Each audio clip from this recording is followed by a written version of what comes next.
Vamos voltar aqui, vamos para os nossos assuntos relacionados ao viver é Cristo.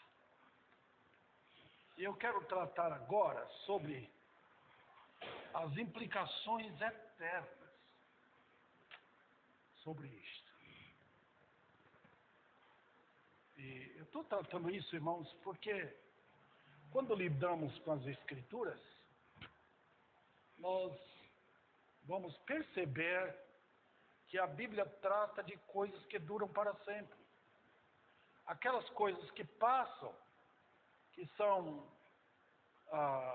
perdidas no mundo, com o tempo, com nossos dias passando, nossa morte, elas são obsoletas, elas não têm valor.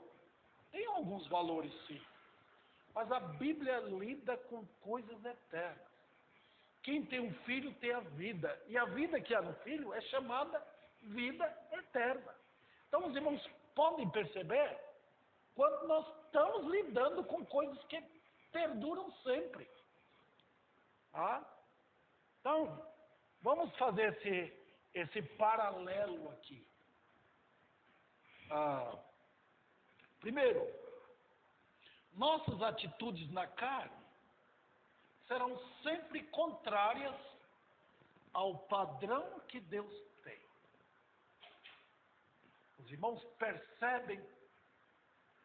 podem perceber com clareza que o padrão do mundo é carne.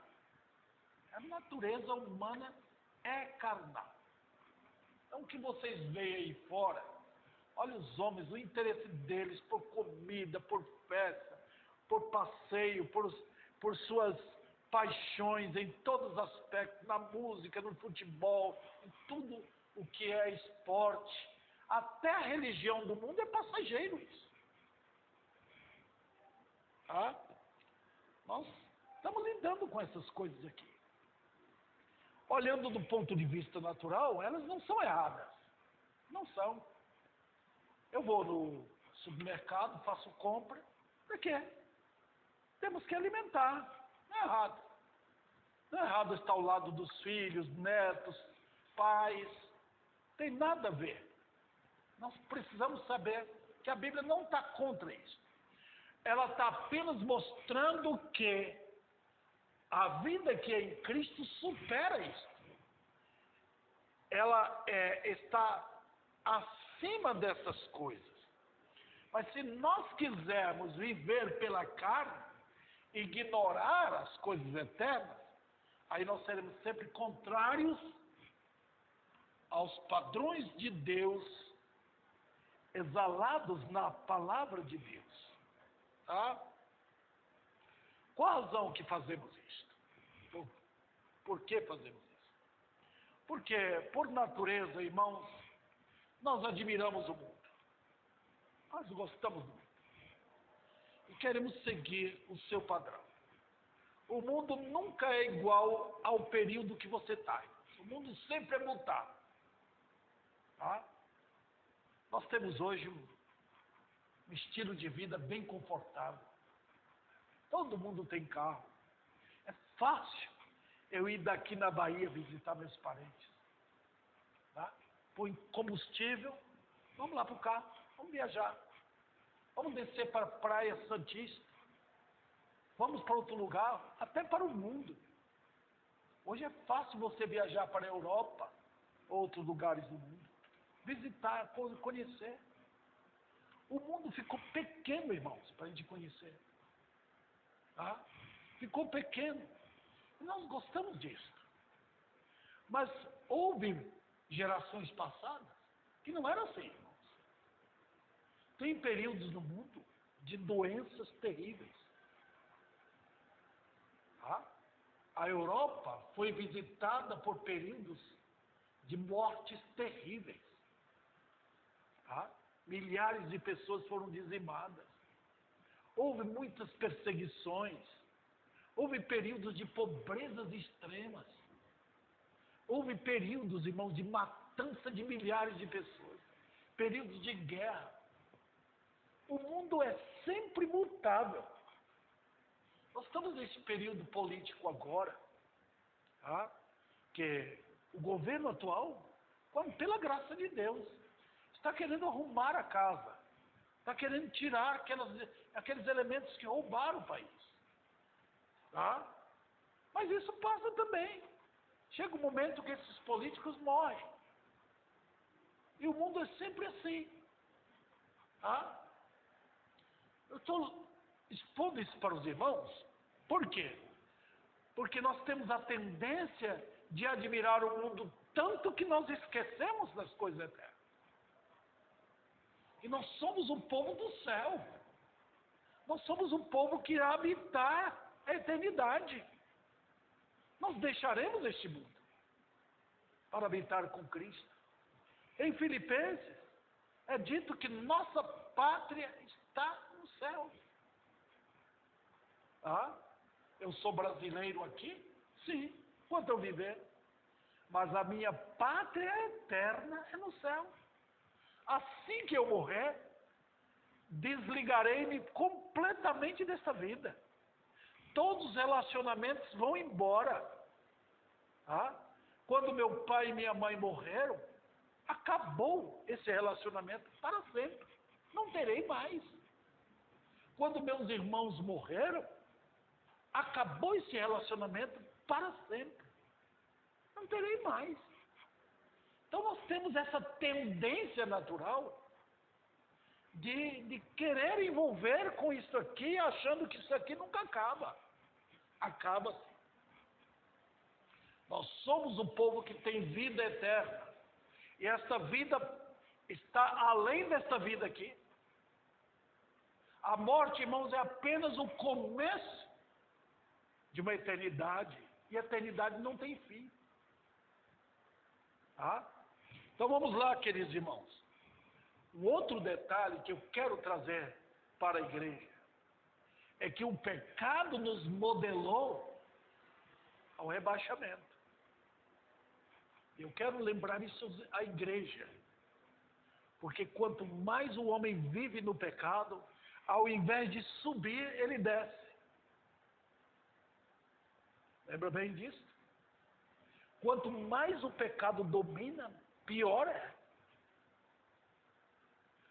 Quando Deus solta o homem, ele vai, irmãos, ele desce abaixo dos animais. Os irmãos lembram de Nabucodonosor? Desafiou Deus. Quis ser igual a Deus. Deus soltou. Ao soltar aquele monarca, ele foi comparado a ser pior do que os animais. Ele ficou 7 anos no mato. Cresceu penas nele.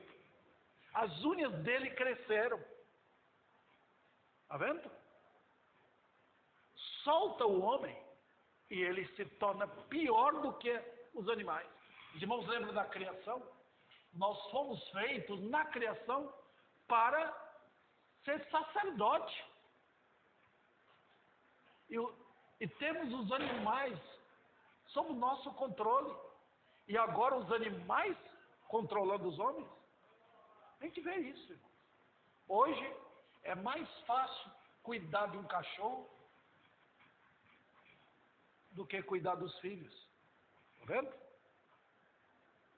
Os animais controlam os homens hoje. Domingo de manhã é possível você ver mulheres saindo, às vezes saem com 2, 3 cachorros a passear. Nós não vemos homens saindo com seus filhos, vão para a igreja, a esposa também. Tudo está sendo controlado pelos animais hoje. Veja, irmãos, até as mulheres são chamadas de gatas. Está vendo? As meninas não são mais seres humanos, não são tratados assim, porque o pecado vai rebaixando o ser humano. Olha também, irmãos, como homens hoje querem ser mulheres. Isso tem crescido muito. O que acontece? O pecado rebaixa. Olha também, queridos irmãos, como mulheres querem ser homens. O pecado faz o quê? Rebaixa. Tá? Então, brinque com Deus. E se nós, os crentes, não cuidarmos, seremos levados por essa assolação, por essa onda do mal que envolve esta vida aqui. Cuidemos, irmãos.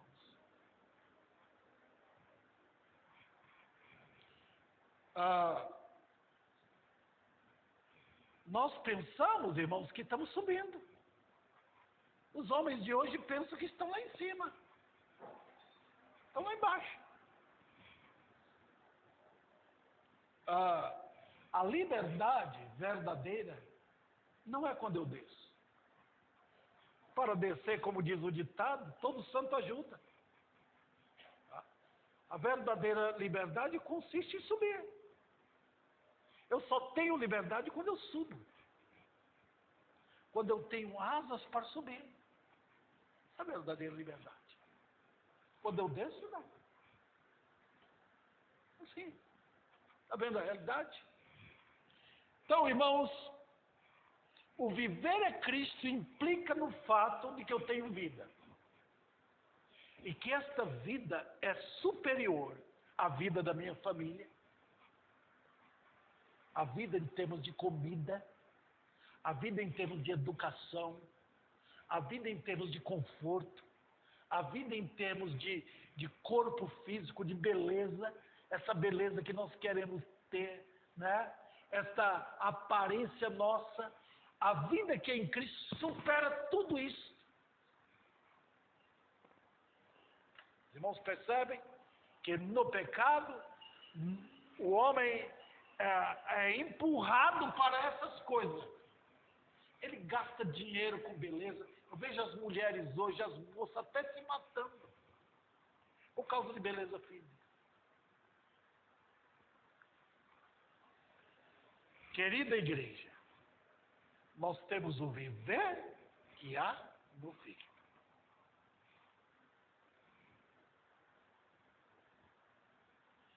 E assim, vamos lá, vamos para a parte positiva.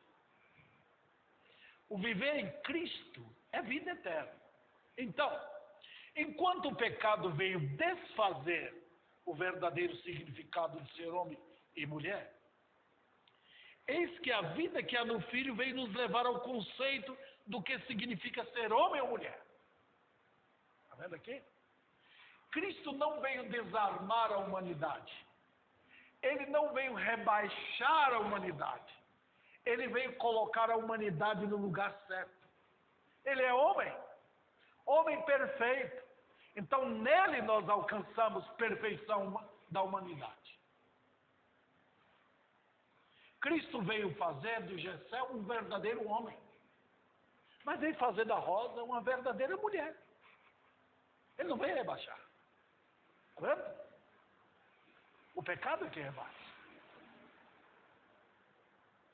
Então, irmãos, quando eu vejo as mulheres hoje querendo dominar os homens, elas estão atraindo para elas problemas seríssimos, sofrimento inigualável quando elas dominam os homens. E os homens, quando não ocupam o lugar delas, eles perdem o vigor de homens. Eles pensam que ser homem é ter sexo, fazer relação sexual, beber, matar as mulheres, como fazem. Por quê? Estão fora do lugar.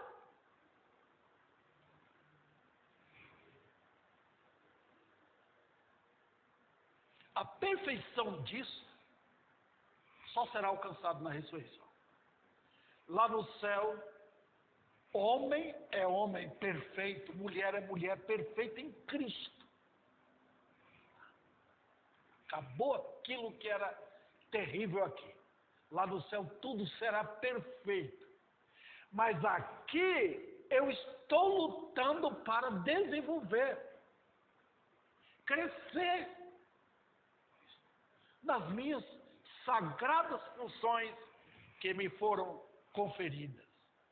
Aqui, irmãos, nós conquistamos gradativamente. Tá? É igual alguém fazendo faculdade.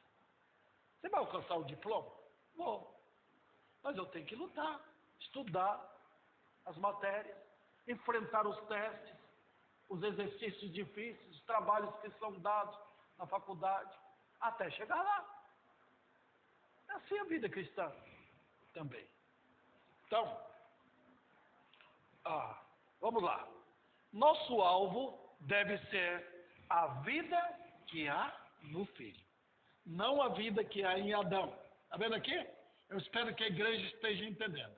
A vida que há no Filho e não a vida que há em Adão. Se não fizermos isto, certamente estaremos ligados ao homem e fazendo da carne mortal o nosso braço e nos distanciando do Senhor. Sem isso você não tem poder, não tem vigor nenhum.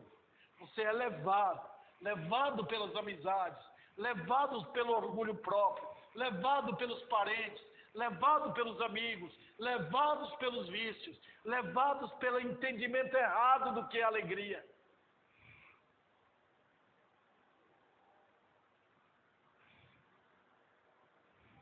Também, o viver é Cristo. Presta atenção. Há de mostrar perfeito padrão de justiça. Isso é o que significa ser homem.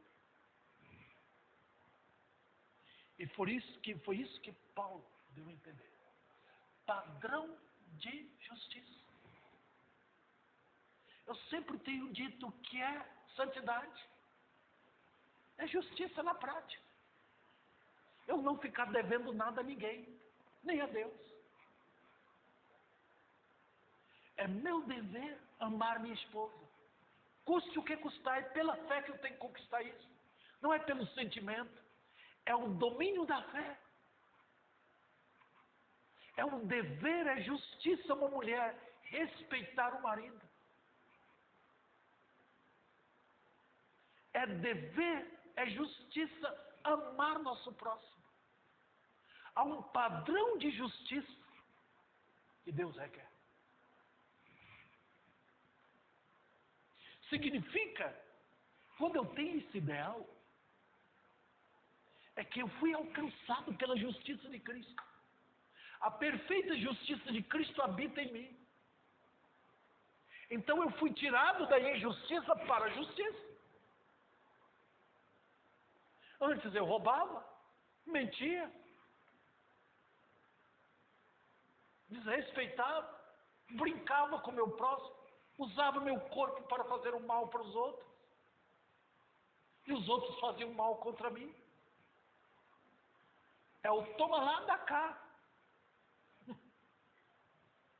Veja, mas agora não. Depois que Cristo me salvou, o que aconteceu? Eu tenho um padrão de justiça. Eu fui chamado para servir a justiça. E esse chamado deve vigorar em minha vida. Significa que a alma foi reconciliada com Deus.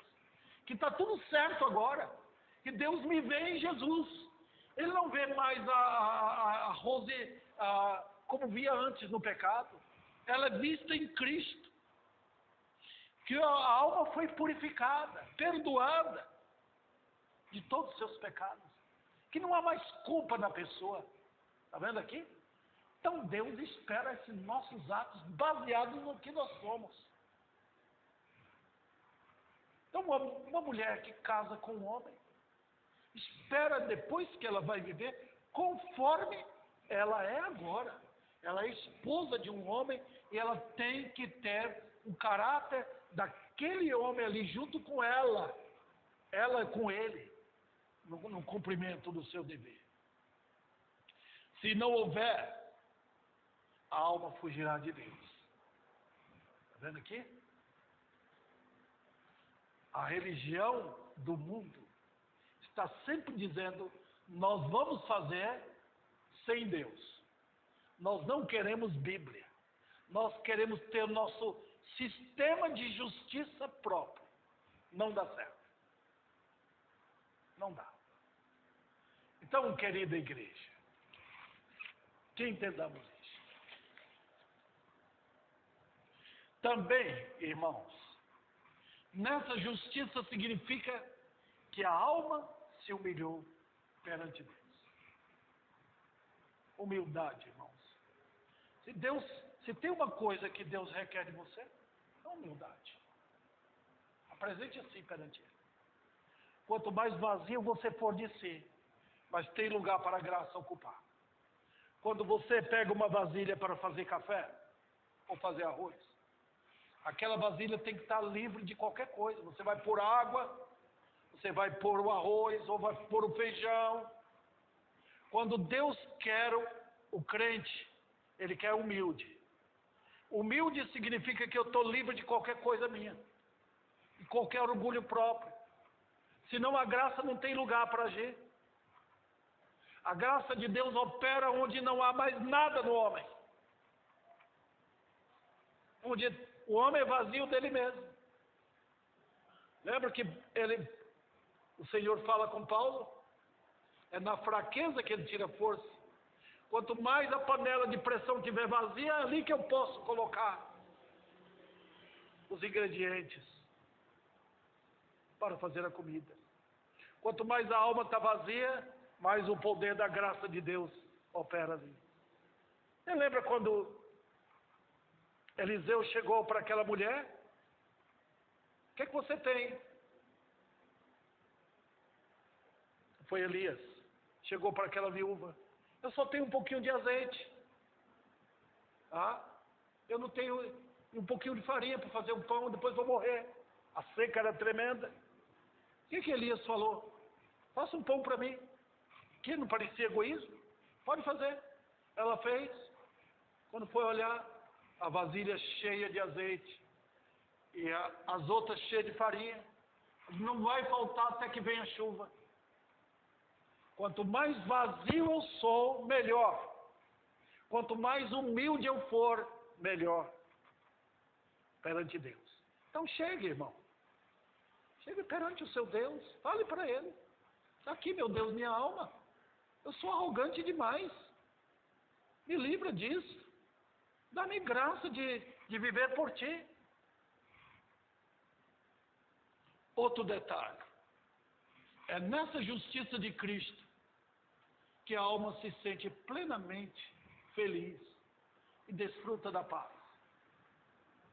Os irmãos observam os hinos. Sou feliz com Jesus. Se paz a mais doce me der. É um crente. Ele está contente em Cristo. Ele não está pensando na vida dele. Eu vou morrer. Estou em Cristo. Estou livre. Livre do inferno. Livre da condenação. Livre da ira de Deus. Estou livre. E é nisso que a gente conduz a vida. Então, irmãos, minha esperança é que eu estou sendo bem claro para vocês. O viver é Cristo há de revelar que a fé está despertada para as conquistas da graça em Cristo. Pronto, é assim que começa. A fé está despertada. A salvação é o campo de ação do crente. A salvação é o nome da cidade, da capital de Mato Grosso do Sul. Campo Grande. Então, queridos irmãos, a salvação é assim. O campo é enorme. Vendo?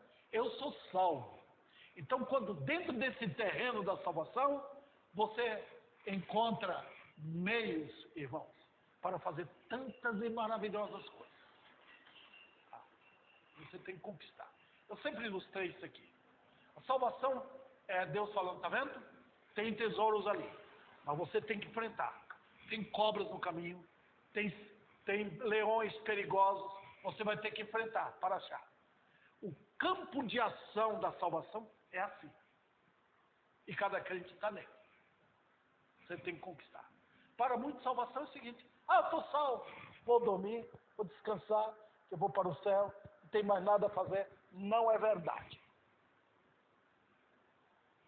Você tem que trabalhar, lutar com aquilo que você recebeu em Cristo. Ok, vamos agora a algumas coisas práticas. Olha isso. O viver em Cristo há de revelar-se numa disposição, presta atenção aqui, de eu ter que perder para ganhar. Como assim? Eu tenho que perder para ganhar.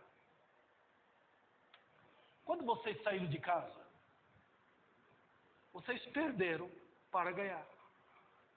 Não foi?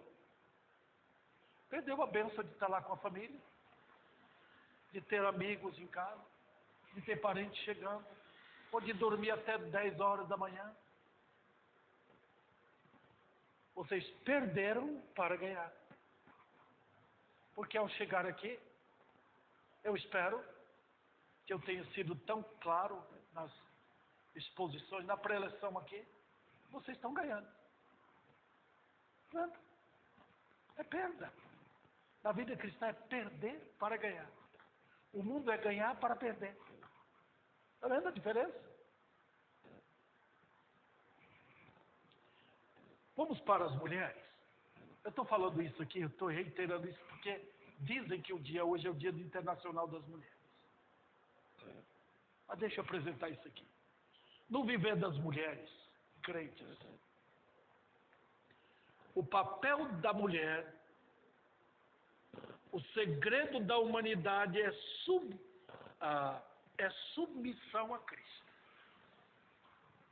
Não submissão ao marido. Presta atenção.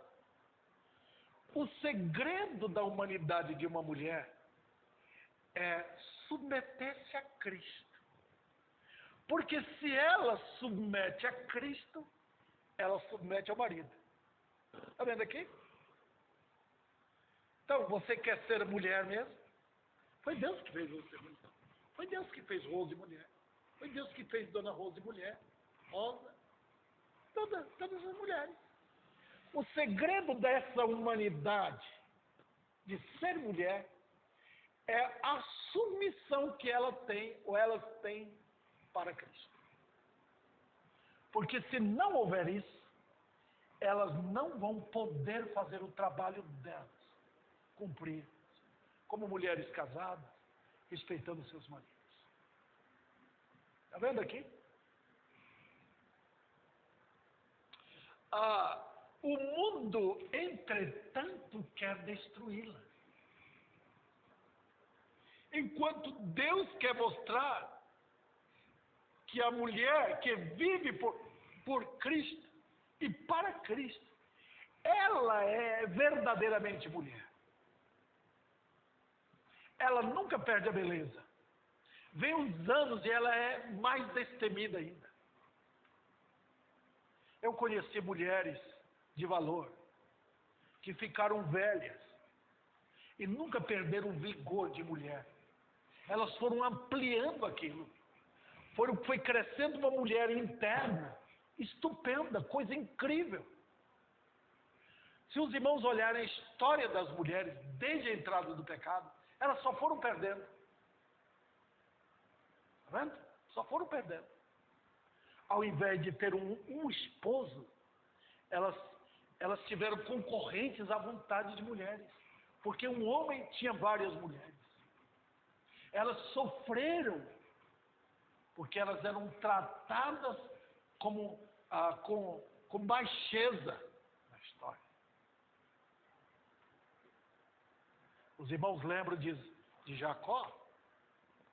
Como o sogro dele colocou primeiro a filha mais velha para deitar com ele, depois Raquel, porque era o conceito que eles tinham de mulheres. Elas eram menosprezadas, elas eram tratadas assim. Ainda bem que elas uniram com um homem que levou a sério a vida dele. Tinham as duas como mulheres mesmo. Está vendo, irmãos, o que acontece? Hoje o que nós estamos vendo é que Satanás está usando de lisonja com as mulheres. Vocês, para ser mulheres, vocês têm que ser assim, assim, assim. Elas só estão perdendo. Elas só estão sendo tratadas com indignidade. Elas Então têm sido espancadas. Muitas morrem porque elas saíram do lugar. Mulher fora do lugar é como uma ave num galho, pronta para serem mortas por um tiro ou por uma pedra. Está vendo? A beleza da mulher, Deus mostra. Não é a beleza física, é a beleza do coração. E essa beleza, irmãos, não tem, irmãos, fortuna que pague. Elas encontram em Cristo tudo o que elas precisam, todo o perfume, toda maquiagem para elas ficarem mais belas em Cristo.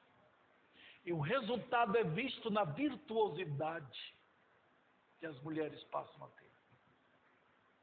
Incrível. Querida igreja. Então, irmãos,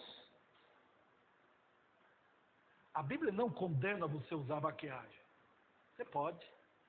Até os homens usam. Nós temos que nos enfeitar. Tudo aqui é feito com aperfeiçoamento, né?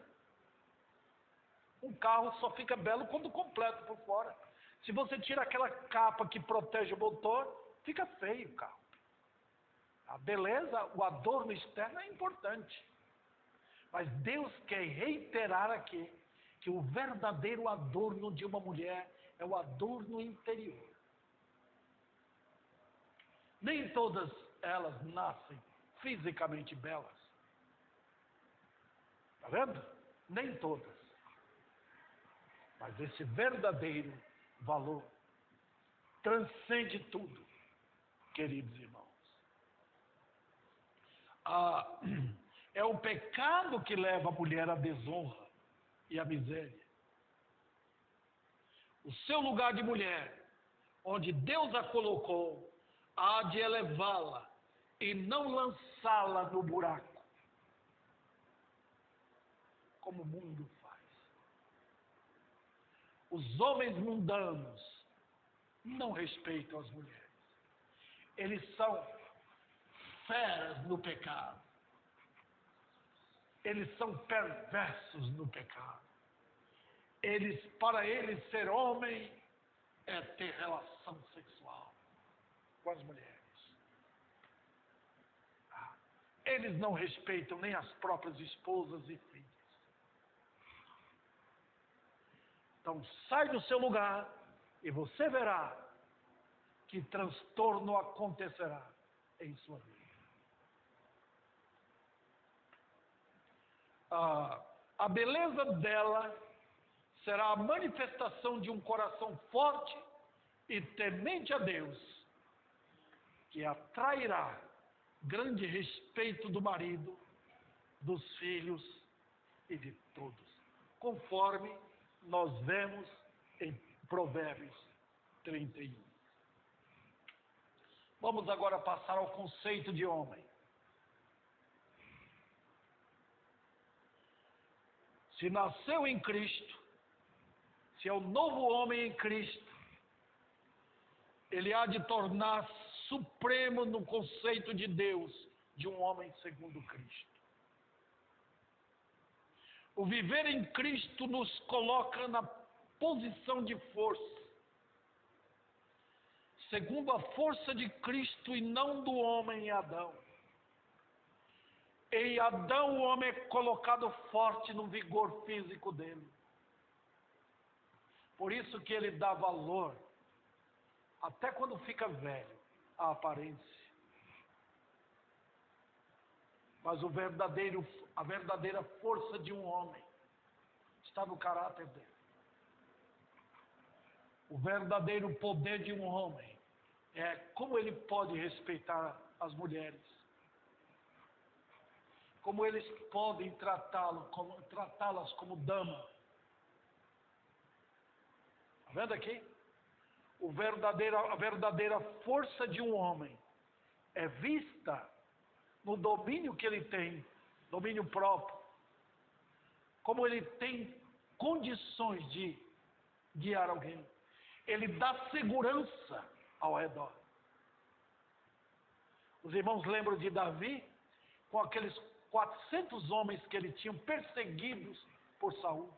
Saul queria matá-lo, mas Davi foi o homem que Deus chamou para reinar.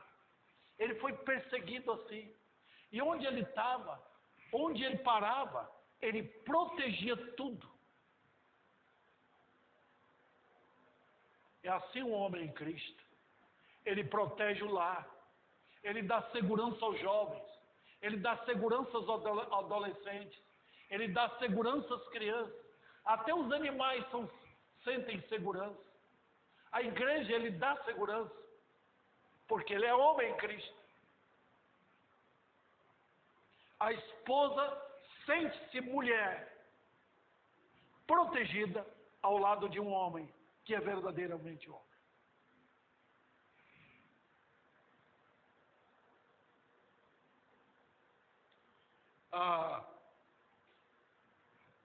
Quanto mais da palavra, mais forte ele é. O viver em Cristo lhe confere a bênção de liderar por amor. É por amor que ele controla, que ele diz o que presta e o que não presta para o seu lado. É ele que sustenta a família, não ela.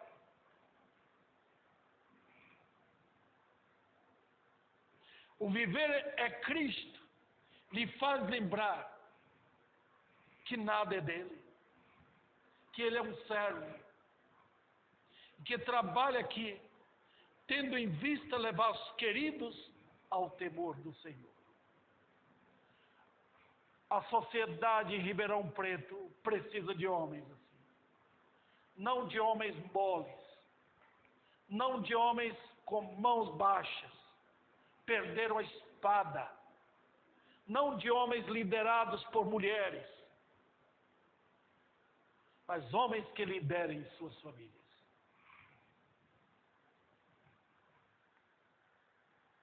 O que exemplificamos isso na vida de Jó.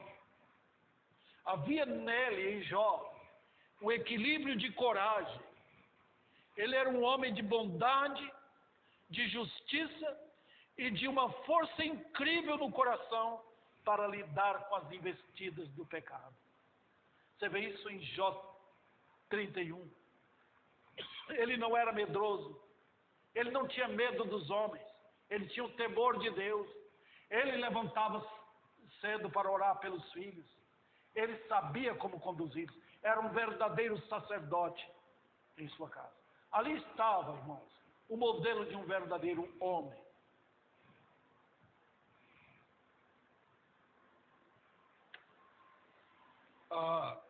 O que é normal no pecado para o homem, torna-se motivo de provação para o homem que vive em Cristo.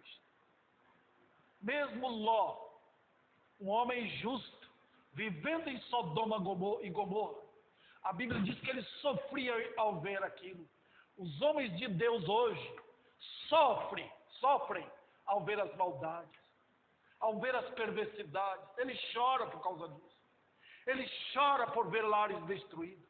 Ele chora por ver as mulheres tomando as decisões que tomam hoje. Ele chora por ver os jovens e adolescentes nesse rumo de miséria e muitos se matando. O homem de Deus é assim, ele não aguenta isso. Por isso que ele chora e ora.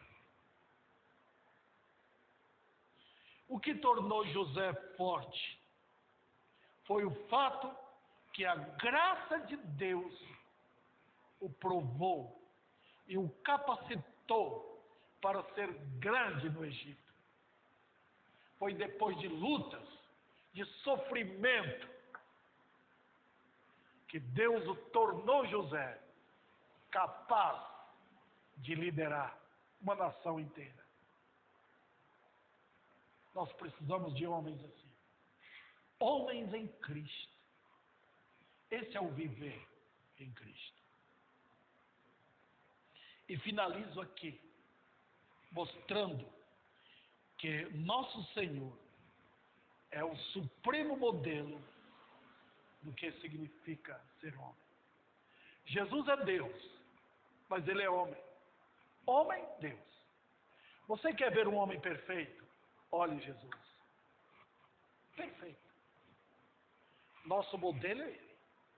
Quando você orar, peça para ser igual a Ele. Peça. Ele é altruísta, cheio de amor, cheio de coragem.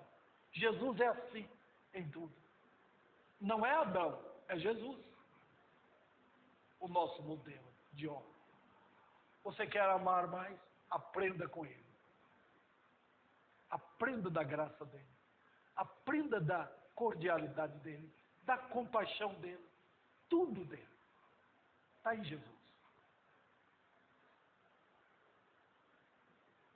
Eu finalizo agora, dizendo, o viver é Cristo.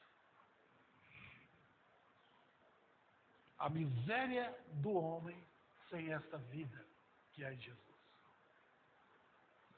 Eis a razão, querida igreja, que eu prego tanto o Evangelho aqui. Por quê? A principal mensagem a ser pregada num púlpito é a mensagem do Evangelho. Várias pessoas saíram daqui porque acharam que estava pregando para elas. E elas estavam dizendo o quê? O senhor acha que nós não somos crentes? Mas, irmãos, a mensagem do Evangelho tem duas funções. É fazer o crente mais forte. Jesus me salvou. A minha irmã, Nilza, uma crente genuína, ela disse, quando eu ouço o Evangelho, eu saio arrasada, porque eu vejo o quanto eu sou miserável. Mas ela fica tão empolgada em Cristo. É assim que a igreja é. É que os crentes saiam daqui prontos para falar. Jesus me salvou. E você quer ver todo mundo ouvindo essa mensagem. Como foi que Deus operou em sua vida? Você tem um testemunho para dar. Você está em Cristo. Não é para silenciar você. Não. Não é para você fugir. É para você ficar em pé. Eu esperava de alguns homens aqui que eles permaneceriam. Me dariam todo o apoio. Pastor, continue pregando. Um homem incrédulo, deixou esta igreja um dia, lá fora e falou para mim, continua pregando isso. Porque é o Evangelho, irmãos. Eu não tenho outra mensagem. Eu não tenho uma mensagem minha para dar. Eu tenho a mensagem do céu. O outro propósito é para que os pecadores se arrependam. Deus não vai salvar ninguém que nunca se arrependeu. Se o homem nunca conheceu arrependimento, ele é o mesmo. O crer dele não vale nada. Ele tem que lembrar quem ele era, sua miséria em Adão, seu caminho tortuoso. Hoje à noite eu vou pregar sobre lábios purificados em Sofonias. Lábios purificados. Deus quer operar. Deus quer agir nos corações. O braço dele é forte para fazer isso. Mas ele o faz quando há corações quebrantados. Homens e mulheres arrependidos. Está faltando isso no nosso dia. Os dias de hoje é tanto conforto. Há um Jesus que Satanás espalhou para todo mundo aí. Eu tenho Jesus. Eu tenho Deus no meu coração. Tem nada. Arrependa dos seus pecados. Sem um Salvador enviado pelo Pai, não pelo diabo. A alma não vive, ela vegeta aqui. Ela vive de passeio, de festa, de comida e de miséria. A alma vegeta neste mundo. A solução está em correr para Cristo agora mesmo. Pedindo o quê? Pedindo perdão dos seus pecados. E achando nele a vida eterna. Esta vida que está em Cristo, que eu apresento aqui. Apresento também em tudo onde eu posso entrar. Eu tenho um blog com essas mesmas mensagens. As mensagens pregadas aqui como esta são mandadas pelo YouTube para o mundo. Eu entro no Facebook para pregar a mesma coisa. Por quê? As almas precisam ouvir. O Brasil precisa ouvir. E até o mundo pode ouvir. O mundo inteiro.